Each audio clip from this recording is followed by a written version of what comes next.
There are a handful of games that are coming out in 2026 that many people, including myself, are looking forward to. Um, I feel at this point with GTA 6, it's whatever. I don't really care too much about it.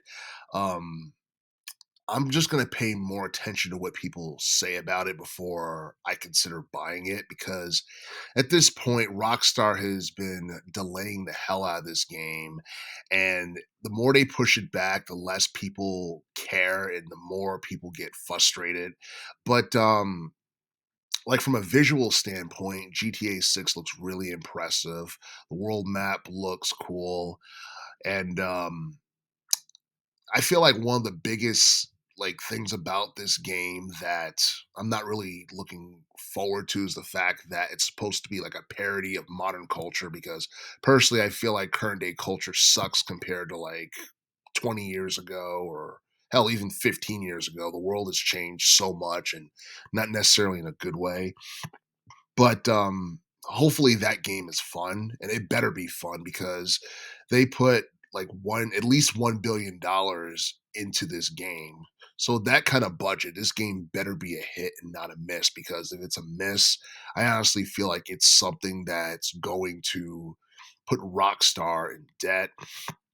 It's something that is going to trigger a lot of layoffs within and I think like there have already been layoffs within Rockstar Games because of like stress and all that stuff and it's negatively affecting the morale and all that crap. But if this game bombs, which I don't think it will, um yeah, a lot of people are gonna end up losing their jobs in Rockstar Games, but yeah, that's a game that a lot of people are looking forward to see, and honestly, like if they're gonna delay the game as much as they have, it better be well polished and it better not be glitchy, and people better not be on the internet complaining about it being a broken mess.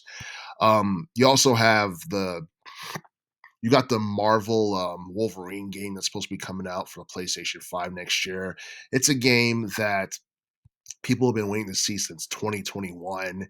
And obviously, that's a game that I wouldn't say it was necessarily in developmental hell, but there were some obstacles that Insomniac Games and Sony had to overcome with, I think, images and data and all that stuff being leaked.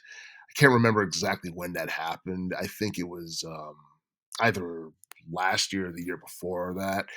And yeah, like it seemed like for the most part, um, like we had no idea when the game was officially going to be released.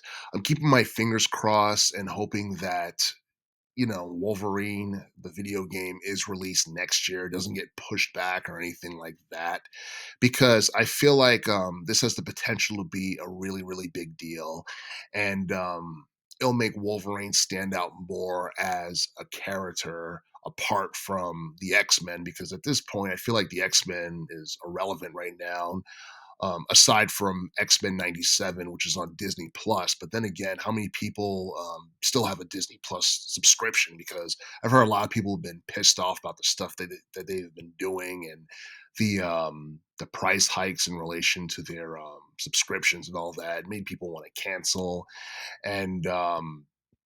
And yes, I mean, I don't even hear anyone talk about X-Men '97 anymore because I remember when it first started or when it first premiered, it was trending on X and it was a big deal, but not so much anymore.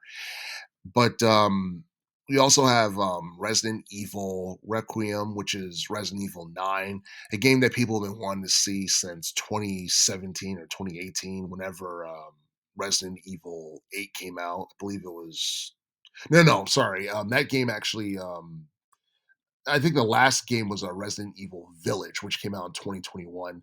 This game is supposed to be a sequel to that, and and honestly, I feel like I don't know. It's intriguing. I don't think it's going to be on the same level as Resident Evil 2, like the remake, or Resident Evil 4 remake in terms of like I guess people, enjoying the game and all that stuff, but I'm pretty sure like this game is going to be really immersive. It's going to be something that does pretty well from a sales standpoint. And and I don't know, Grace Ashcroft. I feel like she's a character that people can probably get into, but I don't think she's going to have the same level of popularity as Leon Kennedy or Chris Redfield or Joe Valentine or any of the older characters. But I don't know. I'm pretty sure a lot of people are going to give it a shot, and I do feel like the survival horror genre of gaming is actually making a comeback for the most part. So like that being said, I feel like 2026 is a good year to release this game because it's going to stand out for the most part. Because 2026, even though there's like some like high profile games, it's not like stacked to the point where it was like 2023, where it was nothing but high profile video games that came out that did really well and got mainstream attention. Another game that's supposed to be coming out next year is 007 First Light, and it's basically the origin story to James Bond when he was young. And I guess this is a game that's supposed to be like a prequel to just about all the films. It's going to be a prequel to GoldenEye 007 from 1990. I think the film came out in '95 and the game came out in '97, so it's gonna be a prequel to that as well. And, I don't know, I mean, I saw the trailer for that game, it looks pretty cool, and, um and I don't know, I honestly feel like it's going to give us more insight on James Bond, the person, along with the character, and, you have other games that's supposed to be coming out next year that I'm not too stoked about, like Fable 4, I believe. That game, I don't know. I saw the trailer for that game. I wasn't too thrilled with what I saw. And the thing is, a lot of people forgot about the Fable series altogether because I think the last Fable game came out like in 2010 or something like that, sometime in the early teens. And ever since then, it just became irrelevant. And I don't know. I honestly feel like that particular video game franchise peaked back in the 2000s. A lot of people will go on record and tell you that the second Fable game was probably the best installment of them all, but it really depends on who you ask. You also got another game called Pragmata, which is supposed to be coming out next year as well. It's a game about battling AI, and I looked at the trailer and everything. The graphics just look so hollow and lifeless and just it just looks bland. I mean, and the game's about AI, so I don't know. To me, it's a hard pass. It's something that people might end up liking. It might be something that catches on next year, but I don't know. I'm not really too interested in that. You got Nihil 3, you got Marvel 1943, Rise of Hydra. You have Forza Horizon 6, which I don't know. I just feel like the racing genre of gaming is not as popular as it was. And because of that, I mean, I don't think it's going to have a negative effect on the overall sales of that game, but I do feel like it's something that's going to probably surprise a lot of people once it comes out. The last Forza Horizon game we got was 5, which came out back in 2021. And I think that did pretty well. And a lot of people like, that game. So, I'm pretty sure like Forza Horizon 6 will be just as good, if not better. But but yeah, those are like oh actually you know what? Another game that's supposed to be coming out is the Marvel Token Fighting Souls game, which is a 4 versus 4 um tag team like fighting game. And on one hand, like the graphics and the digitals and the animation looks pretty cool, but it's kind of odd that we're not getting another Marvel versus Capcom game.